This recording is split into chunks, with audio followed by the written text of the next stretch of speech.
안녕하세요. 월계고등학교 1학년 여러분. 오늘은 통합과학 시 9차 시 온라인 수업입니다. 갑작스럽게 이렇게 온라인 수업으로 전환이 돼서 여러분들도 많이 당황을 하셨겠지만 그래도 집에서 안전하게 수업을 들으시기를 바랍니다. 자, 오늘은 새로운 단원이에요. 지구환경 변화와 인간 생활이라는 단원에서 첫 번째 단원 햇빛과 바람과 바다 그리고 기후라는 주제로 수업을 해보겠습니다. 먼저 여러분들 교과서 266쪽을 보면은 이러한 기후변화 그래프가 있어요. 여러분, 기후라는 건 오랜 시간에 걸친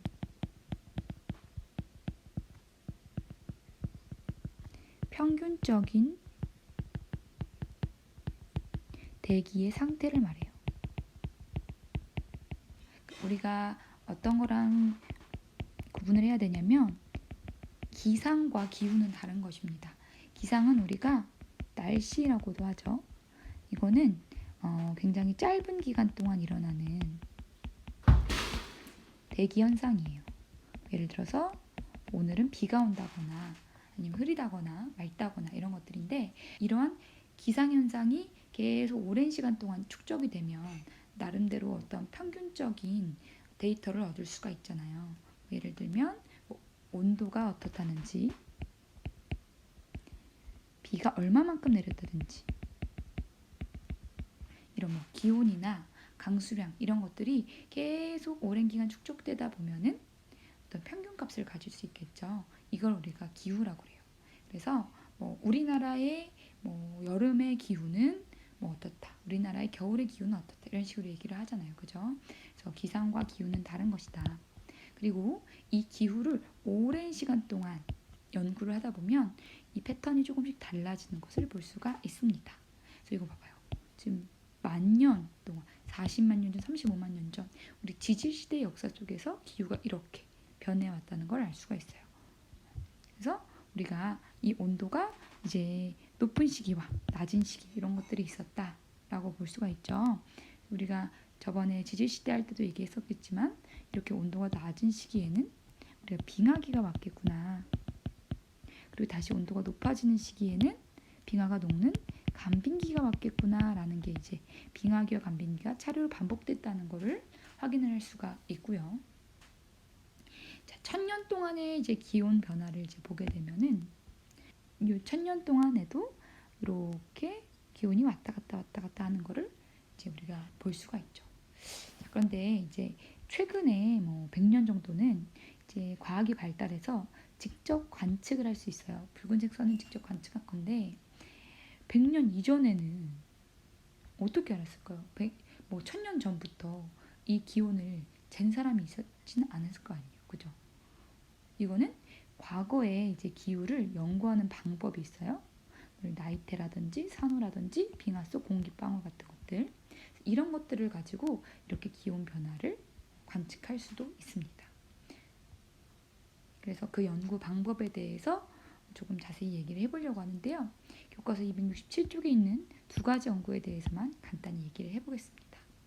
과거의 기후를 어떻게 연구를 하느냐. 우리가 타임머신 타고 과거로 돌아갈 수는 없잖아요. 하지만 이 지구상에는 이 기후를 기록한 타임캡슐이라고 해야 될까요? 그런 것들이 좀 있습니다. 첫 번째가 뭐냐면 바로 빙하예요. 빙하 속에는 기후를 알 수 있는 단서가 있습니다. 이걸 어떻게 연구를 하냐면요. 이런 남극이나 북극에 가가지고요. 이렇게 기다란 관을 빙하 속에 넣어요. 그래서 이 빙하를 쭉 빼냅니다. 그러면 이렇게 원통 모양의 빙하가 나오게 되거든요. 이걸 우리가 빙하 코어라고 해요. 이 빙하 코어 안에 있는 대기 성분을 분석할 수 있습니다. 왜냐하면 빙하라는 건 결국에 눈이 녹지 않고 얼어서 형성된 거잖아요. 눈이 내릴 때에는 공기가 같이 포함이 되어 있어요. 그래서 빙하 속에는 공기방울이 있고 이 공기방울 안에 있는 공기를 분석하면은 기후가 어땠는지를 확인할 수가 있습니다. 예를 들면 빙하 코어 속에 CO2의 농도가 얼마나 됐는지를 확인해 볼 수가 있어요. 그러면 우리는 이미 알고 있잖아요. 이 CO2의 농도가 온도랑 연관이 깊다는 것을. 그래서 그 시간별로 우리가 결국 보면 빙하 코어가 지금 가장 아래쪽과 이제 표면이 있어요. 그러면 이 아래쪽에 갈수록 더 과거로 가는 거겠죠. 그죠? 그래서 각각에서의 이 CO2 농도를 비교해 보면 온도가 어떻게 변화했는지 이런 것들을 확인해 볼 수 있다는 거죠. 이해되죠? 자, 두 번째로는 나이테 연구가 있어요. 여러분 나무를 자르면 이러한 나이테가 보이거든요. 우리도 한 살 한 살 나이를 먹듯이 나무도 한 살 한 살마다 이렇게 나이테를 쌓아가거든요. 그럼 이걸 어떻게 연구를 하는 거냐? 이 각각의 이제 이 나이테 두께가 있을 거예요. 만약에 나이테 두께가 굉장히 두껍다. 이 말은 무슨 뜻일까요? 그 해에는 어떻다는 거예요? 광합성을 많이 했다는 뜻이거든요. 광합성을 많이 하려면 어떻게 되겠어요? 햇빛이 많아야겠고, 즉 온도가 높고 또 물도 많아야겠죠. 강수량도 높았겠구나 라는 식으로 과거의 기후를 추론해 볼 수가 있는 겁니다. 무슨 말인지 되겠죠? 이런 식으로 빙하나 나이테 연구를 통해서 굉장히 먼 과거에 있는 기후도 연구할 수 있다라는 거. 알겠죠? 자, 그래서 이렇게 과거부터 지금까지 기후를 연구해 봤을 때 기후는 계속 일정하게 유지되는 것이 아니라 계속적으로 변화한다라는 것을 볼 수가 있었어요. 그럼 이러한 기후 변화를 일으키는 요인에는 어떤 것들이 있는지 간단히 정리를 해볼게요. 자, 첫 번째로는 지구 자전축이 있어요. 이 지구 자전축에 기울기가 변화합니다. 지구는 약간 기울어져 있죠. 그래서 기울어져서 이렇게 자전을 한단 말이에요. 그래서 시간이 지나면 지날수록 이 자전축이 조금씩 기울기가 바뀝니다. 자, 그러면 어떤 일이 발생할까? 여기로 들어오는 태양 에너지를 이 기울어진 정도에 따라서 많이 받거나 적게 받거나 하는 거죠. 이러한 영역이 조금씩 달라지게 될 거 아니에요. 그래서 각 지역의 기후가 달라질 수 있는 겁니다. 알겠죠? 또 다른 사례로는 우리 수륙 분포의 변화.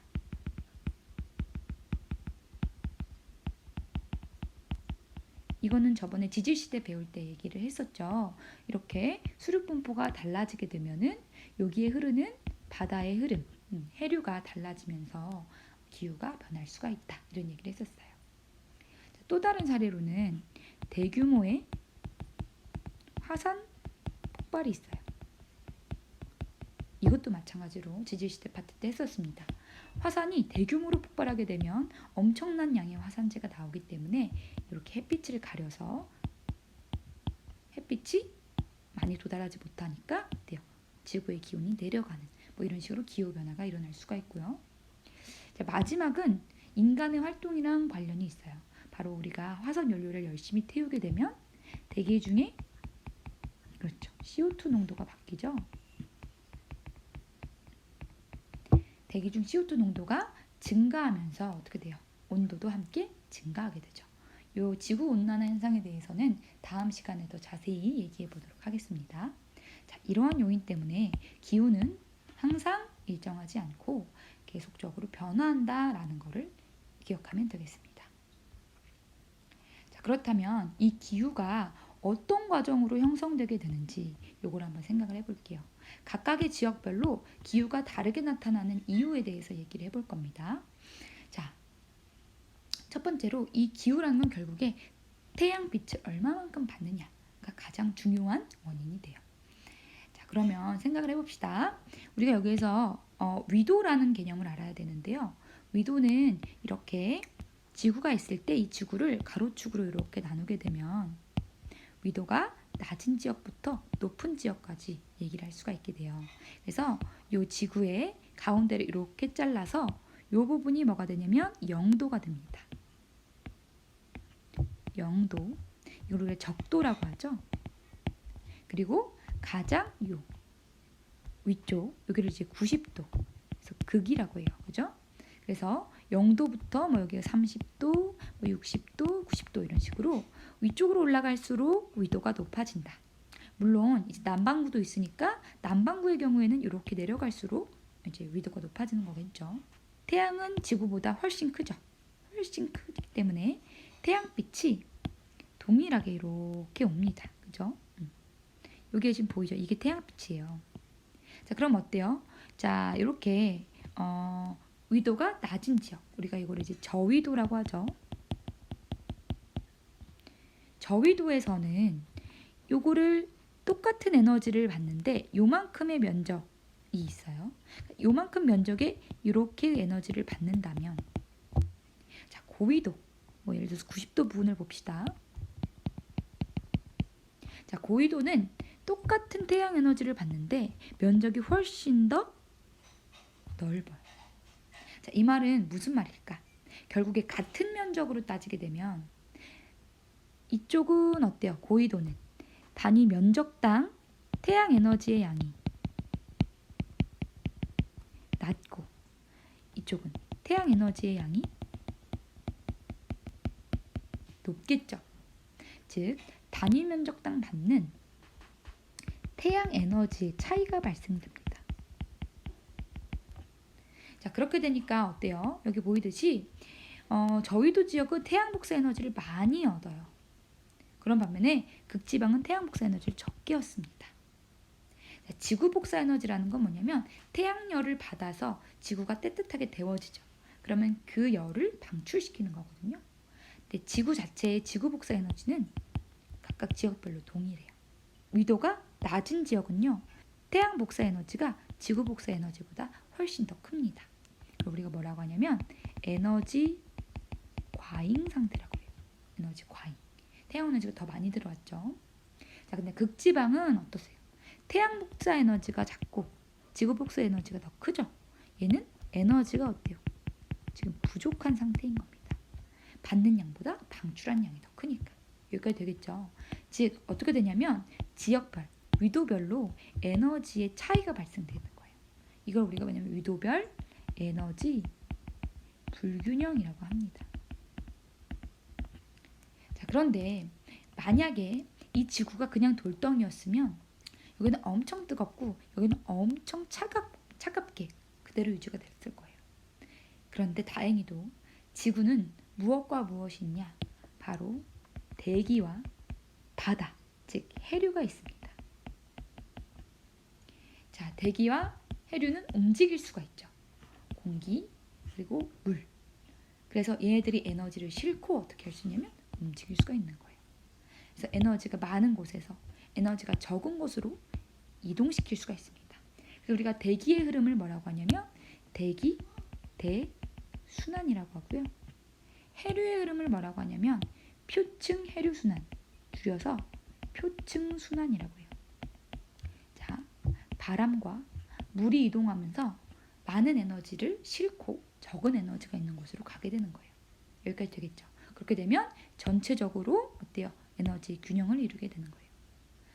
그러니까 이런 바람과 해류가 이제 순환이 되면서 결국에 지역별로 조금씩 다른 기후대를 형성하게 됩니다. 지역별 기후를 형성하는 겁니다. 여기까지 되겠죠. 자, 그러면 우리는 이제 대기 대순환과 표층 순환에 대해서 알아볼 건데요. 첫 번째 대기 대순환이 일어나는 원리에 대해 볼게요. 자, 요거는 원리를 이해하면 훨씬 더 이 세부적인 내용들을 암기하기 쉽기 때문에 반드시 이해하고 넘어갑니다. 그래서 여기 써놓다시피 이제 교과서에도 좋은 그림 자료가 있지만 전체적인 원리를 이해할 수 있도록 여기 이러한 그림을 한번 교과서에다가 그려놓으세요. 알겠죠? 그래서 이건 선생님이 지구를 그려놓은 건데요. 막 붕대를 이렇게 감고 있는 사람 같죠, 그죠? 붕대를 감고 이렇게 눈이 있는 이런 사람 같은데, 자, 요거는 뭘 의미하냐? 각각의 위도를 한번 표현해 봅시다. 여기가 이제 0도겠죠? 여기는 30도, 60도, 그리고 이 가운데가 90도일 거예요. 아래쪽도 마찬가지로 30도, 60도, 90도가 됩니다. 그렇죠? 이렇게 표시를 해놓고, 자, 이렇게 땅이 있으면 이 땅을 태양이 비추죠. 자, 그러면 어떤 일이 일어나느냐? 바로 이 땅 근처에 있던 공기가 점점 데펴지게 되겠죠.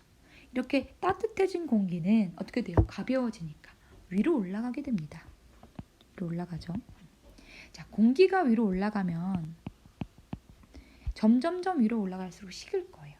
그래서 요 하늘에서 무엇이 형성되느냐? 바로 구름이 형성됩니다. 그렇죠? 즉 수증기가 응결이 되는 거예요. 이게 심해지면 어떻게 돼요? 구름에서 이제 물이 된 것들이 내려오게 돼요. 이게 뭐예요? 바로 비죠. 요 현상을 기억하세요. 먼저 첫 번째, 즉 태양빛이 많은 곳은 공기가 위로 올라가는 현상이 발생합니다. 즉 여기다 써볼게요. 기온이 높으면 우리가 공기가 위로 올라가는 현상을 상승기류라고 해요. 상승기류가 형성되고, 상승기류가 형성됐다는 것은 강수량이 많다는 뜻입니다. 요거는 다음에 또 기후변화에 대해서 얘기할 때도 나올 거기 때문에 기본적으로 알아두면 좋아요. 자, 상승기류는 또 같은 말로 무엇이라고 생각할 수 있냐면, 공기가 위로 갔잖아요. 그러면 여기 이 땅에 있는 부분, 이 땅 부분의 공기는 어떻게 될까요? 점점 없어지겠죠, 그죠? 공기 양이 여기는 적어진다는 뜻이에요. 자, 공기 양이 적다, 기압이 어떻다, 낮다라는 뜻이거든요. 상승기류가 형성되면은 여기는 이제 저압대, 저기압대가 됩니다. 저기압이라고 써볼까요? 그래서 요거를 딱 기억해 놓으시면 좋을 것 같아요. 그러면은 거꾸로는 뭘까요? 이걸 이제 거꾸로 얘기하면 기온이 낮은 곳은 무엇이 형성됐어요? 그죠? 하강기류가 형성되는 것이고, 하강기류는 고기압이겠죠, 그죠? 그리고 여기서는 강수량이 어떻다, 낮다. 요거를 이제 한번 정리를 해볼게요. 여기까지 되겠죠? 자, 이게 지금 조금 옆으로 옮길게요. 자, 그러면 다시 한번 정리를 해볼게요. 대기대순환이 일어나는 원리는 바로 위도별 에너지 불균형 때문이에요. 그러면 적도랑 극지방만 생각을 해볼게요. 자, 적도는 어때요? 온도가 높은 곳이죠. 극지방은 온도가 낮은 곳이죠. 자, 온도가 높으면 어떻게 된다고요? 바로 상승기류가 형성된다고요. 온도가 낮으면 하강기류가 형성된다고요. 그럼 이제 여기다 한번 그려볼까요? 여기가 0은 이제 상승기류, 90도는 하강기류인 거예요. 여기까지 되겠죠. 그러면 이게 이렇게 올라갔다가 결국에 이렇게 해서 이렇게 내려가는 이러한 순환이 이루어지는 게 맞습니다. 다시 올라갔다가 이렇게 해서 다시 내려오는 이러한 순환. 그런데 실제로는 이렇게 단순한 순환이지가 않아요. 왜냐하면 여기에 무슨 요인이 추가되느냐? 바로 지구의 자전이 추가가 됩니다. 지구는 이제 기울어진 채로 자전을 하죠. 그러다 보면 우리가 전향력이라는 게 생겨요. 이거는 이제 지구과학 전공하는 게 아니기 때문에 선생님도 정확히는 모르지만 결국에 이렇게 바람이, 그러니까 이런 대기가 이런 자전에 의해서, 이 회전에 의해서 쏠리는 힘이 발생하게 되는 겁니다. 쉽게 말하면 대기에 휘는 힘이 발생하게 되는 거예요. 이렇게 되겠죠. 즉 위도별 에너지가 불균형해서 한쪽은 상승기류, 한쪽은 하강기류가 발생이 돼요. 근데 그 상태에서 지구에 자전이 있기 때문에 하나의 순환이 아니라 끊어져서 하나, 둘, 세 개의 순환이 나타나게 됩니다. 이 두 가지 요인 때문에 바로 세 개의 대기 순환이 나타나게 돼요. 하나씩 봅시다. 자, 이 적도에서 상승된 이 공기가 극지방까지 가지 못하고요. 한 30도 정도까지밖에 가지를 못해요. 여기서 드는 힘을 잃고 이렇게 깔아앉게 됩니다. 이 되겠죠. 그럼 이 깔아앉은 공기는 어떻게 했어요? 이렇게 밑으로 오게 돼서 하나의 이런 순환을 가지게 돼요. 마찬가지로 극지방도 이렇게 하강한 것이 표면을 따라 이렇게 이동을 하다가 여기 적도까지 가지 못하고 60도에서 상승하게 됩니다. 이렇게 상승하게 돼요. 그래서 다시 어떻게? 이렇게 다시 돌아오게 됩니다. 알겠죠? 먼저 요거를 기억해라. 알겠죠? 그래서 요거를 중심으로 이렇게 순환, 요거를 중심으로 이렇게 순환, 이렇게 볼 수 있겠죠. 그러면 요 가운데는 어때요? 얘네들에 의해서 자동적으로 순환이 형성이 돼요.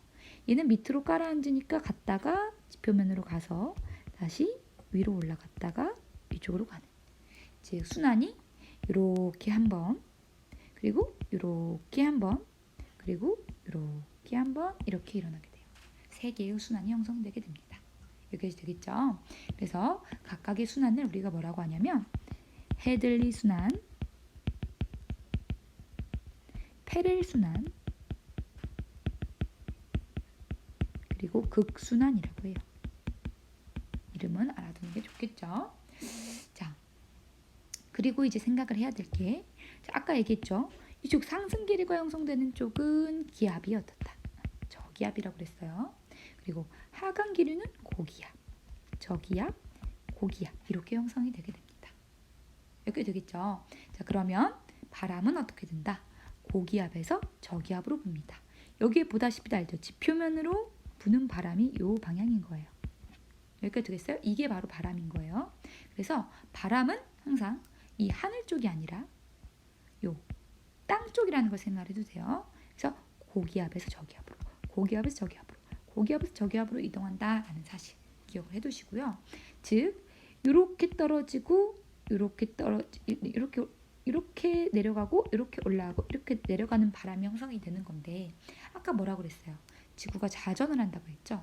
그렇기 때문에 이렇게 그대로 예쁘게 밑으로 내려가는 게 아니라 이렇게 휘어져서 가게 되는 겁니다. 자, 그래서 바람이 여기다 그려볼게요. 이렇게 휘어지고요. 이쪽으로 가는 것도 이렇게 올라가는 게 아니라 이렇게 휘어지게 되는 거예요. 알겠죠? 이렇게 휘어지고요. 이렇게 휘어지는 겁니다. 그래서 이 방향은 선생님이 이렇게 한번 표시를 해봤어요. V자를 이제 오른쪽으로 눕혔다 이렇게 생각을 좀 해보면 좋을 것 같아요. 그래서 이러한 바람이 형성되게 됩니다. 그래서 각각의 바람의 이름도 알아두셔야 돼요. 자, 요 가장 0도에서 30도 부근에서 요 부는 바람, 이 바람을 우리가 뭐라고 부르냐면 무역풍이라고 부릅니다. 네, 바람의 방향이 있어요. 바람은 바람이 불어오는 곳이라는 노래도 있죠. 그죠? 바람이 불어오는 곳을 기준으로 이름을 짓습니다. 바람이 어디요? 북동쪽에서 불어오고 있죠. 그죠? 그래서 우리는 이걸 북동무역풍 이렇게 부릅니다. 북동무역풍. 자, 무역풍이라고 하는 이유는 이 근처에 이제 바다가 많이 있었어요. 이 바다에서 이제 우리가 무역을 했단 말이에요. 옛날에 배를 타고. 그랬을 때 이 무역풍을 주로 이용해 가지고 배가 갔다 해서 무역풍이라는 이름이 붙은 거예요. 이거는 아무튼 사족이고요. 자, 그 다음에 이쪽은 이제 어때요? 남서쪽이죠, 그죠? 남서쪽인데 남은 뺍니다. 서풍이에요. 근데 이제 서쪽 편에서 불어온다 해서 우리는 이걸 편서풍이라고 합니다. 자, 우리나라가 편서풍 영향을 많이 받죠. 그래서 봄철에 편서풍의 영향으로 중국의 황사가 날라온다 이런 얘기 하잖아요. 그죠? 서쪽에서 불어오는 바람. 그리고 마지막은 이제 동쪽에서 불어오는데 요 극지방에 있는 동쪽에서 불어온다고 해서 극동풍 이렇게 부릅니다. 외워야 될 게 많죠. 방향도 외워야 되고 이름도 외워야 되고 바람의 이름, 방향 이런 것들. 자, 근데 달달 외운다고 생각하지 말고 먼저 전체적인 것들 하나씩 따라가서 여러분들이 좀 그려보는 거를 추천드립니다. 자, 이것은 이제 북반구에서 이제 선생님 봤다면 남반구도 똑같은 일이 일어난다고 보면 돼요. 그래서 이게 이제 다시 한번 그려볼까요? 이거는 이제 다른 색깔로 조금 그려볼게요. 똑같이 상승했던 게 30도 부근에서 하강을 해서 다시 돌아가고요. 여기는 하강을 했던 게 60도 부근에서 다시 상승해서 이제 들어오게 됩니다. 이 가운데는 이 두 개의 순환에 의해서 자동적으로 하강했던 게 내려가서 위로 올라가서 이렇게 가는 똑같은 순환이에요. 그래서 여기를 헤들리 순환, 페렐 순환, 극순환이라고 하는 거고요. 바람의 방향도 자 이렇게 위로 올라가는 것, 내려가는 것, 올라가는 것인데 이렇게 꺾여 있기 때문에 이렇게 봐주면 됩니다. 알겠죠? 그래서 이것도 마찬가지로 무역풍인데 얘는 남동쪽에서 불어온다고 해서 남동무역풍 이렇게 부르는 거고요. 나머지는 편서풍, 극동풍으로 갔습니다. 되겠죠? 그래서 이 전체적인 것들을 좀 정리해 놓으면은 여러분들이 대기 대순환을 기초적인 부분에 대해서 접목했다 라고 보실 수 있습니다. 자, 다시 한번 요 교과서의 그림을 보면서 정리를 해볼게요. 자, 0도에서 30도에 형성된 요 대기의 순환을 우리는 뭐라고 한다? 바로 헤들리 순환이라고 한다. 그리고 이 헤들리 순환에 의해서 발생하는 바람을 이렇게 북동쪽에서 온다고 하여 북동 무역풍 요것이 형성되는 거죠. 그죠? 자, 그리고 30도에서 60도에서 형성되는 대기의 순환을 우리는 뭐라고 한다? 페렐 순환이라고 한다. 그래서 이 페렐 순환에 의해 형성된 바람을 이렇게 서쪽으로 부는 바람 얘기해서 편서풍. 60에서 90도에서 순환하는 이 순환을 우리는 극순환이라고 하고, 이 극순환에 의해서 만들어진 바람을 뭐라고 한다? 바로 극동풍이라고 한다. 여기까지 되겠죠? 그래서 자, 그러면 이번에는 표층순환, 즉 표층 해류순환에 대해서 얘기를 해보려고 하는데요. 결국에 해류라는 것도 이제 바다의 흐름이잖아요. 이것이 어떻게 만들어진다? 네, 바람에 쓸려가지고 바다의 흐름이 발생하게 돼요. 그런데 이 바닷물이 굉장히 깊이까지 있잖아요. 우리는 그래서 바닷물에 이제 깊이 있는 쪽을 우리가 심층수라고 하고, 위에 있는 쪽을 표층수라고 하죠. 근데 바람이 옮길 수 있는 건 표층수밖에 없겠죠. 그죠? 가장 위쪽에 있는 심층수는 너무 아래쪽이어서 이것까지 옮기기는 힘들어요. 그래서 표층수가 움직인다 하여 이걸 표층순환이라고 하는 겁니다. 알겠죠? 그래서 표층순환은 바람, 즉 대기 대순환에 의해 형성되는 해수를 말하는 겁니다. 알겠죠?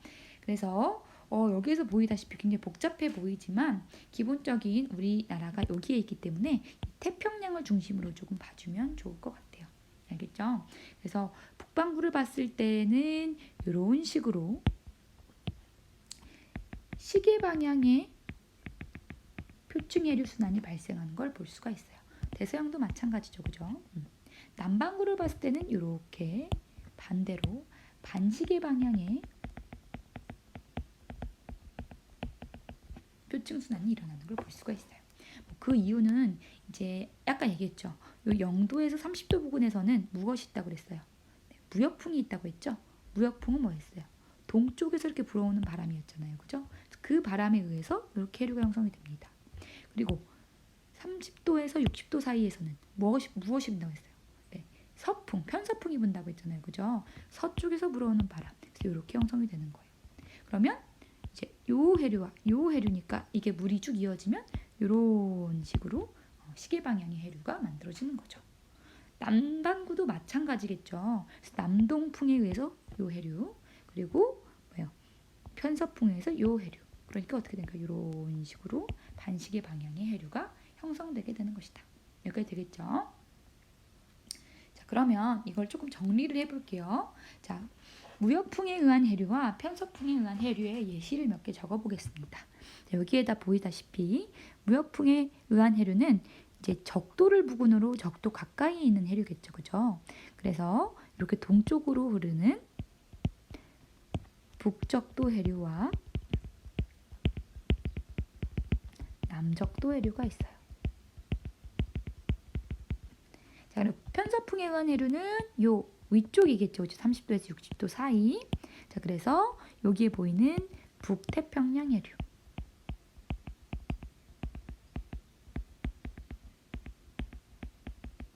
여기 멕시코 만류에서 요 위쪽을 형성하는 게 바로 북대서양 해류입니다. 이건 이제 북반구겠고, 남반구는 어때요? 이렇게 서쪽으로 흐르는 해류가 보이죠? 바로 이게 남극 순환 해류입니다. 여기까지 되겠죠? 자, 그런데 이 바다가 중간중간 육지에 가로막혀 있죠. 그래서 계속 동쪽에서 서쪽으로 가거나 서쪽에서 동쪽으로 갈 수만은 없어요. 여기서 얘네들한테 맡기잖아요. 그래서 이렇게 아래에서 위쪽으로, 위에서 아래쪽으로 흐르는 해류들도 형성되게 되는 것입니다. 자, 얘네들은 어때요? 자, 저위도에서 고위도로 가니까 따뜻한 열 에너지를 싣고 가겠죠. 그죠? 이걸 우리가 뭐라고 하냐면 난류라고 해요. 거꾸로 고위도에서 저위도로 가는 거는 차가운 것을 들고 오는 거잖아요. 그죠? 그래서 수온이 낮은 한류입니다. 정리를 해보면 난류는 방향이 저위도에서 고위도로 가는 해류를 난류라고 해요. 한류는 반대로 고위도에서 저위도로 흐르는 해류겠죠. 그죠? 자, 수온은 어떨까요? 네, 저위도의 따뜻한 것을 싣고 가는 거기 때문에 난류는 말 그대로 수온이 따뜻합니다. 높다. 한류는 반대로 수온이 낮겠죠. 자, 그러면 이 안에 있는 염분, 바닷물이잖아요. 바닷물이 얼마나 짤까? 자, 소금이 녹아있는 정도겠죠. 어때요? 액체의 온도가 높으면 높을수록 더 잘 녹죠? 그래서 이 염분은 난류에서 훨씬 더 높습니다. 한류는 차가우니까 많이 녹지 않아요. 그래서 염분이 낮게 돼요. 근데 산소는 기체잖아요. 기체의 용해도는 고체의 용해도와 반대죠. 그죠? 그래서 어때요? 더 차가울수록 많이 녹습니다. 그래서 난류에서는 산소 농도가 그렇게 높지 않고요. 대신 한류에서는 산소 농도가 높다라는 거. 그래서 난류와 한류의 예를 보면 태평양을 중심으로 볼게요. 우리나라 중심. 그래서 위로 올라가는 쿠로시오 해류. 우리는 이 난류의 영향을 받는 지역이라고 볼 수 있겠고요. 그리고 한류의 예는 이쪽 미국 쪽 캘리포니아를 지나가는 캘리포니아 해류가 있습니다. 그래서 이 정도로 난류와 한류 그리고 무역평에 의한 해류, 편서풍에 의한 해류를 정리해봤어요. 여러분들 모두 수고하셨어요.